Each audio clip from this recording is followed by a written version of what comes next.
So I'm going to just say a few words about right view and right intention. So the first two parts of the Noble Eightfold Path.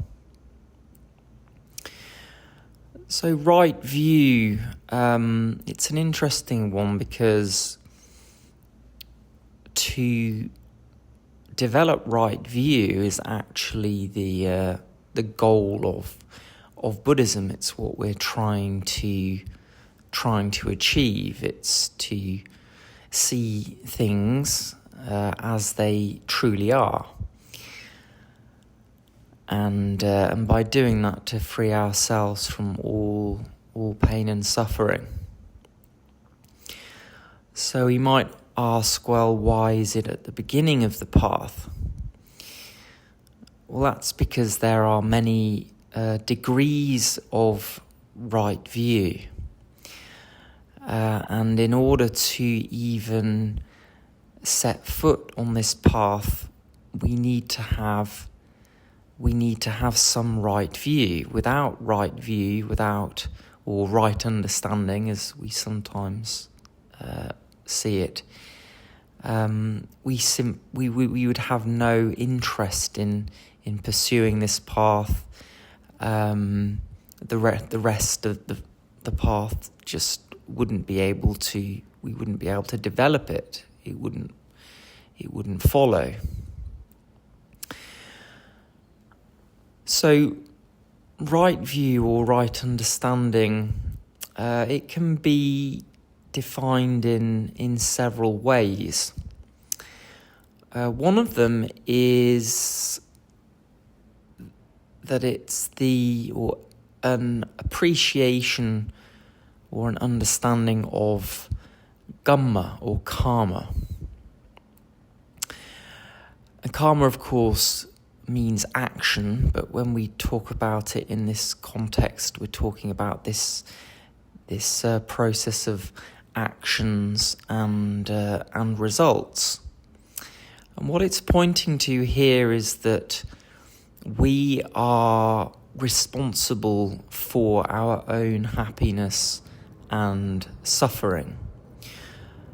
And so when we have this grasp of karma, we may not call it that or know that it's called that, but when we have this grasp, then we take responsibility for ourself, for our life, for our mind.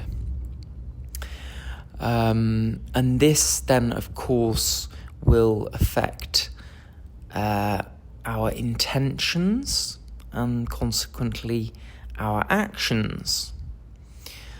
So, moving on to right intention briefly. Right intention is defined as the intention to avoid harming another being, the intention of kindness, and the intention of renunciation. So let's say that we have some understanding of actions and their consequences. We become more aware of how what we say and what we do not only affects others, but it affects ourselves. And we can see that when we act in certain ways, for example, we are unpleasant to people, or we lie, we're aggressive, we hurt others, then we see quite clearly that this leaves like an unpleasant taste in our mind. That, in other words, it results in discomfort and suffering. So we then give up those intentions and actions which cause that suffering, and we begin to act out of intentions of harmlessness. We avoid harming others. We act out of intentions of kindness because they leave a good taste in our mind. We see that they bring pleasant results, that they bring happiness. So by just having this little insight into causality, into how certain actions cause pain and suffering for ourselves and others, and how other actions result in happiness and ease, then that,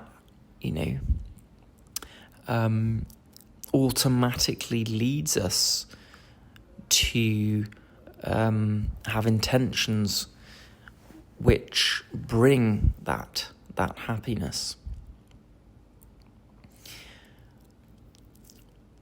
The other way of looking at right view is in terms of the insight into suffering. So right view, when the Buddha spoke about it, he often defined it as an understanding the Four Noble Truths, seeing the Four Noble Truths. And of course, it's the complete understanding of these which results in enlightenment. But there's also the mundane insight into the Four Noble Truths. We begin to just wake up to the reality of suffering. The rose-tinted glasses fall away, and we really just see, we're able to step back and see that this ordinary life of ours, with its birth, aging, sickness and death, is overall a pretty unsatisfactory affair. Of course, so many people are in denial of this, and we of course would call that wrong view. But when we have that right view into suffering, then that will have quite a dramatic effect on the way we think and the way we act. For example, death. If we really just stop to think about death and the fact that we will die, everyone we know will die, people we like, the people we don't like, the people we know, the people we don't know, that they will all die, and that they could die at any time. This is a reality, isn't it? It's probably not. It's not something that most people want to think about, because it makes us feel uncomfortable. But nevertheless, it is the reality, and that's what right view is all about. It's about seeing things not how we want them to be, but how they actually are. And there is this reality of death. And if we just consider that, and we see how our attitude to people begins to shift when we see them in light of this reality. We automatically will treat them with more kindness. We will try to avoid harming them, simply through this awareness of death. We just see people, we see all beings in a very different light, and a compassion will arise, and a kindness, and an aversion almost to cause harm, to increase the pain and suffering that people are already experiencing. Another way of considering right view is in terms of seeing, and of course all of these things are related, we're just sort of highlighting certain features. And one of the features of right view is having some insight into impermanence, transience. The fact that nothing lasts, nothing's forever, and that we therefore can't really hold on to or keep anything.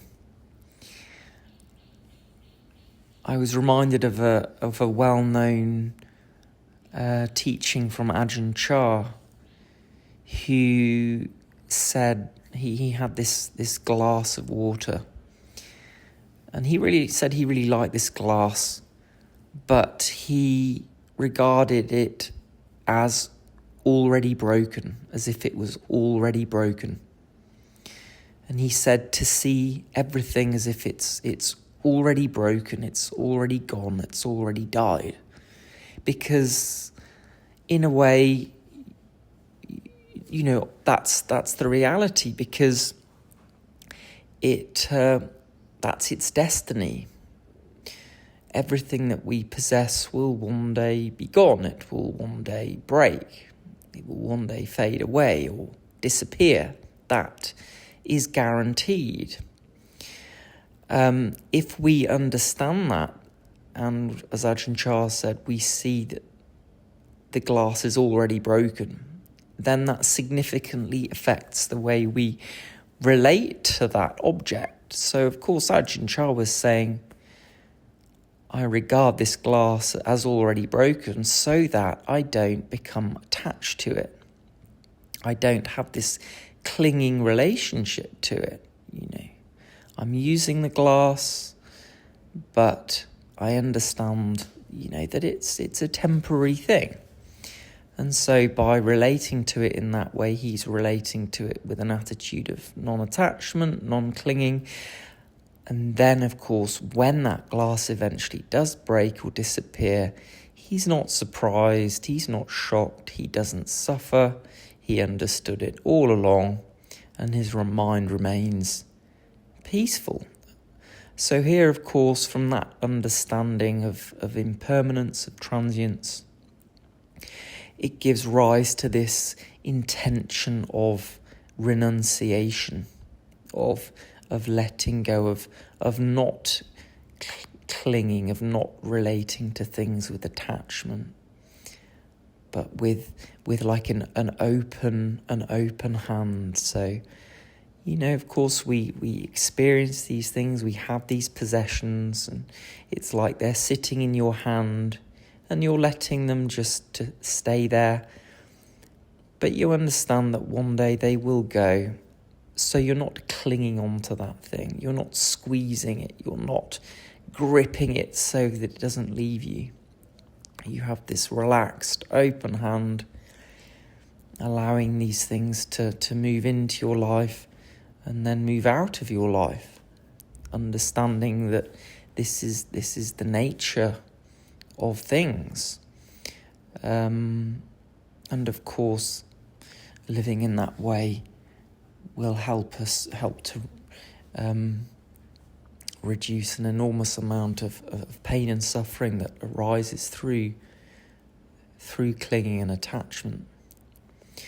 So these were just kind of 3 examples of right view and how it gives rise to right intention. So there's the right view of actions and their results, of personal responsibility, of how suffering arises in your mind, how you're responsible for that, and of how you're also responsible for turning that around and for freeing yourself from that suffering.